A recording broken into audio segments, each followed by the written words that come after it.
It all starts in a vast, empty desert, where a lone child wanders aimlessly, gnawing on a human finger, calling out for his mother. Not far away, a car cruises down a deserted road that suddenly ends. The man driving, Wyndham, steps out and starts walking. He's a photographer out here to capture shots of a solar eclipse. After snapping a few photos and realizing the day's almost over, he heads back toward his car, only to stumble across a young boy who looks lost and scared. Wyndham offers to help, but the kid wants none of it. He just points off toward the distance, saying that's where he last saw his parents, then walks away. Wyndham tries to follow, hoping to help, but the kid rudely shrugs him off and disappears. Left alone in the middle of nowhere with no clear way back, Wyndham curls up on the ground to try and sleep, but his mind is racing.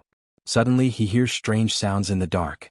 Following the noise, he finds a series of wooden stakes with ropes and glass bottles hanging between them, softly chiming in the breeze.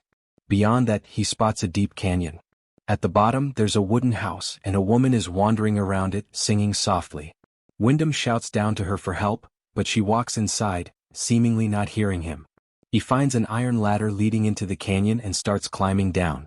Halfway down, the iron stops, replaced by a rope ladder that leads the rest of the way. He pushes through, climbs down, and approaches the house. He knocks repeatedly. No answer. Finally, Wyndham lets himself in. Inside, the woman, Alina, is calmly standing by the stove as if she's been expecting him. She offers him dinner. He tries to decline, but she sets a bowl of soup on the table anyway. He's thankful for her kindness, but keeps pressing her with questions about how to get out of this strange place. He tells her about the boy he saw and asks for water. Alina simply suggests he get some rest, and Wyndham, exhausted, agrees. That night, he lies down and notices how young and beautiful Alina looks as she quietly moves around the room. In the morning, Wyndham gets his gear and heads outside, determined to find a way back. But something's off. The rope ladder is gone. There's no way back up the cliff without it. Puzzled, he returns to the house, takes out his camera, and snaps photos of the eerie surroundings and drawings etched into the canyon walls. Everything has a dark, morbid vibe. He spots Alina fixing the roof and asks her about the missing ladder. She either genuinely doesn't understand or pretends not to. She drops vague comments suggesting others live nearby, but she won't say anything direct. Frustrated, Wyndham wanders around the canyon yelling for help, but there's no answer. Later, Alina asks him to take off his clothes so she can wash them, saying it wouldn't be right for him to return home looking filthy. With no other option, he agrees. That night, he tosses and turns, once again sneaking outside in a desperate search for a way out. But he finds nothing. The next morning, he searches the house and finds a hammer. He tries to use it to climb the canyon wall, but just as he's making progress, something moves above him. A dead chicken suddenly drops from the sky, startling him and causing him to fall. When he comes to, everything's dark. He's in pain, his leg impaled by his own hammer. Alina rushes to him, but she avoids answering when he asks about the children he's been seeing near the cliff. 4 days, Wyndham slips in and out of consciousness, burning with fever and unsure if the children he sees are real or hallucinations. Eventually, he starts to recover. Limping outside, he demands Alina call to the kids up above and have them pull him out. She just gives him a blank look and offers to care for him instead. But Wyndham's had enough. He shoves her away, determined to leave. Examining his injured leg, he realizes it'll be a while before he can even walk properly.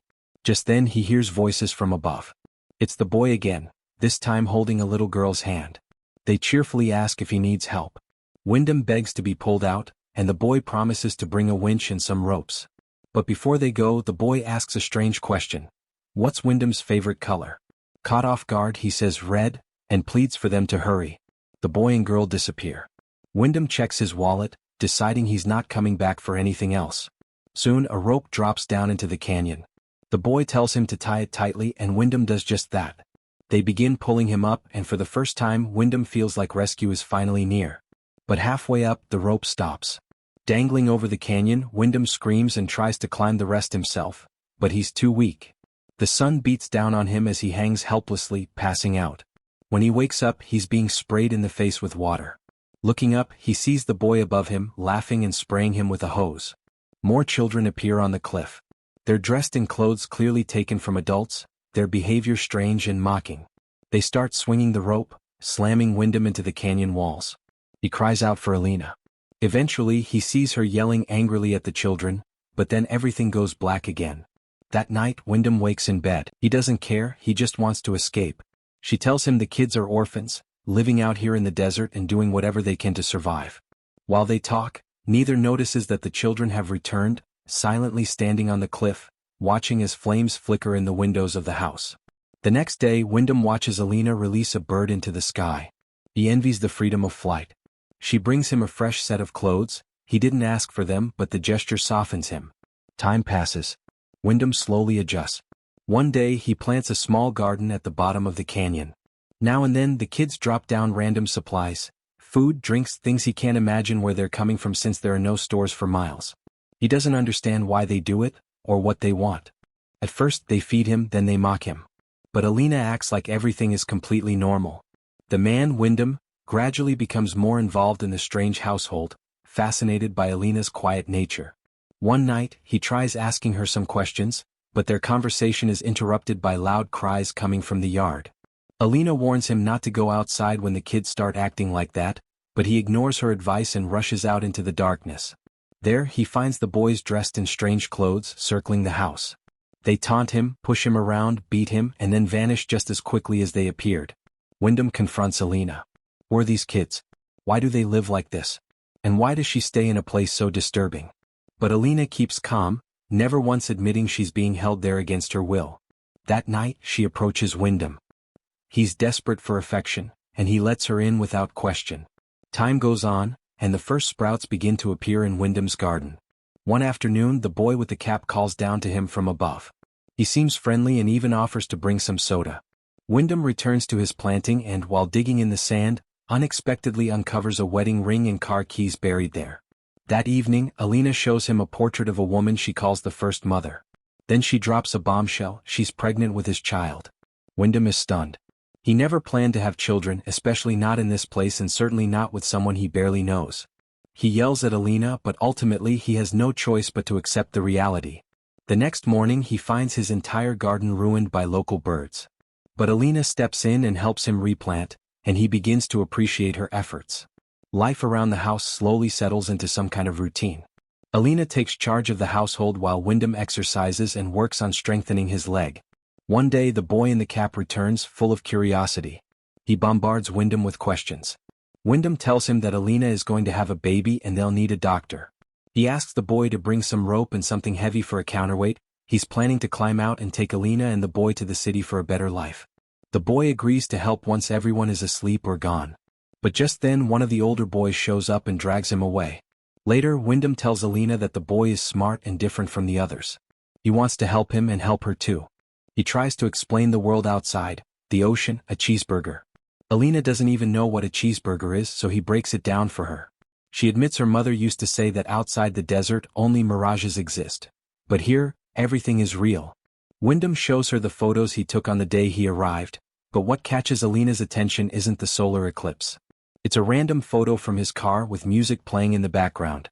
That night, Wyndham has a terrifying nightmare of the children laughing and mocking someone. In the morning, he rushes outside and sees the boy in the cap crucified on wires over the canyon. The rest of the children stand on the cliff, laughing like savages. Alina insists that her brothers couldn't have done such a thing. Then she turns on Wyndham, accusing him of killing her son and striking him in the head with a wooden board. When Wyndham wakes up, he's locked in a cage. He begs and pleads, but Alina refuses to let him go. She feeds him like an animal while the children watch him suffer like it's a show. One day he spots a girl standing at the edge of the cliff. She's clearly not from around here. Wyndham is afraid to call out, scared he might alert Alina, so he whispers to her. He begs her to get help. The girl understands and promises she'll come back soon with help. Wyndham hides and waits, watching the now heavily pregnant Alina as she carries on with her daily chores. Suddenly he hears screams. The savages have caught the girl. They drag her to the cliff and kill her brutally in front of his eyes. Time passes. Wyndham remains trapped in the cage, forced to witness grotesque rituals performed by Alina, her children, and her brothers. Then one day he tells Alina something unexpected. He wants to stay. He says he wants to raise their child, love her, and make her his queen. He promises to teach the child everything he knows, to give himself entirely because this is what he chooses.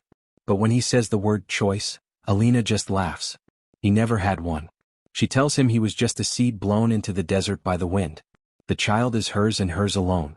He will stay in the cage until the baby is born, and then, like everything else out here, he will be recycled. Nothing in the desert ever goes to waste. Finally, the day of the birth arrives. Alina screams inside the house while Wyndham paces in the cage, helpless.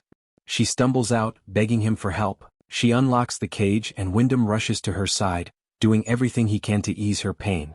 The children watch silently from the cliffs as the solar eclipse darkens the sky. At the moment of the eclipse, the baby is born. Wyndham holds his newborn daughter in his arms, overwhelmed with emotion. Alina asks for the baby, and once she's holding her, she vows to feed and protect her until she becomes the new mother. Just like all the others before her. Just like Wyndham. Then the boy sneaks up behind Wyndham and slits his throat. As his body collapses, the boy grins and tells him it was all for the mother. Later, Alina calmly gathers Wyndham's belongings and packs them into a chest. She goes to the baby and softly promises her everything will be okay. Outside, Wyndham's body lies in the yard. It decomposes, sprouts grass, and finally crumbles to dust. If you enjoy deep dive recaps like this, don't forget to hit that like button and subscribe. Drop a comment and let us know which movie you'd love to see next.